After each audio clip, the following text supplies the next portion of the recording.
Chapter 8, pages 218 to 223 by Citlali Ambriz. The chapter objectives are maintaining student attention and involvement and applying the SIOP model to the lesson delivery. How to maintain a child's attention and encourage their involvement. 1 is to use attention-getting strategies. First of all, you have to use attention-getting strategies. Some strategies that can be used are stories, physical products, activities, and statements. The overuse of these can cause the opposite desired effect. 2. Monitor attention during lessons and provide situational assistance as necessary. Students are more likely to pay attention if they know that the teacher is constantly watching. Regularly scan the class or groups to look for signs of loss of interest or frustration and provide situational assistance as necessary. 3.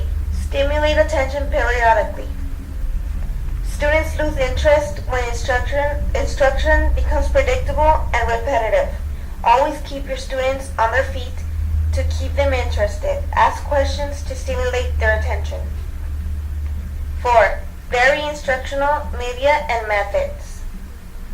Use variety of media such as PowerPoints, whiteboards, DVDs, and computers. Also ask for students' attention through demonstrations, groups, and discussions. 5. Use humor. Humor helps create an environment of enjoyment and their attention doubles. But don't use jokes to tease or offend anyone. 6. Maintain individual accountability. Play close. Students are accountable for being involved, so it is important to ask questions in order to keep the child's accountability. 7. Pay close attention when students talk and answer questions. If you do not give enough attention or show interest to your students' answers, it shows that what they are saying doesn't matter, and it will discourage them. Give verbal and nonverbal expressions to show you care. 8. Reinforce students' efforts and maintain a high ratio of positive and negative verbal statements. Teachers must provide positive, encouraging statements to keep students happy. 9. Terminate lessons if they have gone on for too long. This is important because especially for young students, because they have shorter attention spans. So if you keep something going on for too long, they're just gonna completely lose it and you will lose their focus immediately.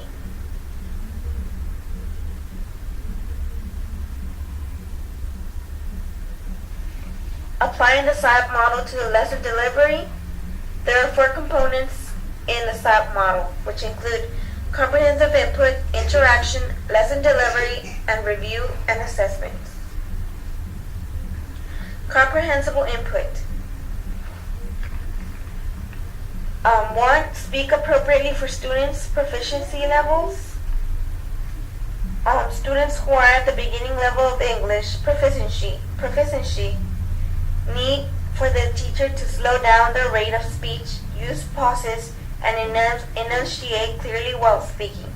Paraphrasing and repetition are all useful for enhancing and understanding. 2. Provide clear explanations of academic tasks. Use a variety of techniques to make concepts clear and understandable. Learners perform better when the teacher gives clear instructions for assignments and activities. Present instructions in a step-by-step manner, preferably modeled or demonstrated. Always use written directions after the oral ones so students can go back if they need to. 3. To use a variety of techniques to make concepts clear and understandable. Use a variety of techniques like modeling, visuals, hands-on activities, demonstrations, gestures, body language, graphic organizers, and more. Interaction. Provide frequent opportunities for interaction and discussion. Teachers must offer students opportunities to develop important language skills If you promote your students with discussions, you avoid the not dominate talk. 2. Group students to support language and content objectives of the lesson.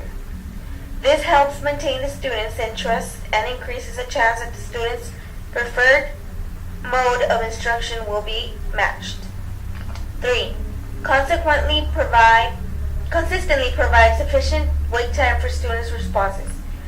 You must allow students to have enough time to reply and express their thoughts fully without interruption, because this gives them time to think accordingly, especially if they're English language learners. They have to translate what they're thinking from their first language into English.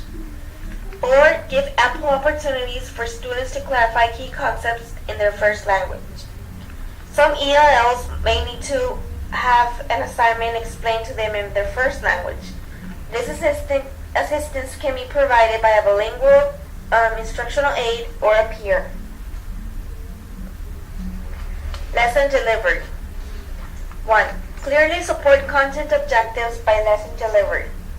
Lesson objectives must be displayed visually and stated orally. These convey the purpose and the direction of the lesson and provide the structure needed for them to understand. 2. Clearly support language objectives by lesson delivery. The teacher and students benefit from having the objectives by helping them review the structure of the lesson. 3. Engage students during the 90 to 100% of the lesson. This means that the students are following the lesson, responding to the teacher's directions, and performing activities as expected. Engage 4. Appropriately pace the lesson to the students' ability levels. The pace depends on the nature of the lesson's content, and the level of the student's background knowledge. Review and assessment of lesson objectives. 1. Provide comprehensive review of key vocabulary. This should be introduced in the beginning and reviewed throughout the lesson. Exposure to new words provides familiarity, confidence, and English proficiency. 2. Supply comprehensive review of key content concepts. Key concepts must be reviewed during and in the end of the lesson. It helps the child summarize and supports the key concept of the lesson. 3. Provide regular feedback to students on their output. This helps the student clarify and correct any misunderstandings, and proficiency in English is being reinforced. 4.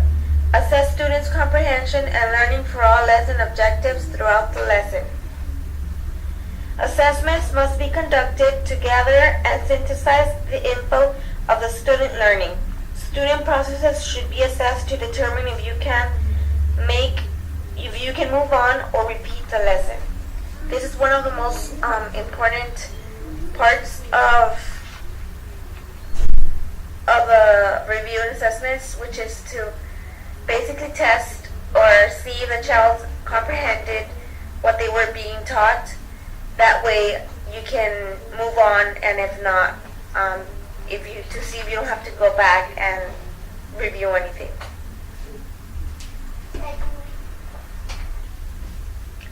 Chapter Vocabulary. Attention. Focusing certain stimuli while screening out others. Situational assistance involves teachers' actions designed to help students cope with the instructional situation and to keep students on task.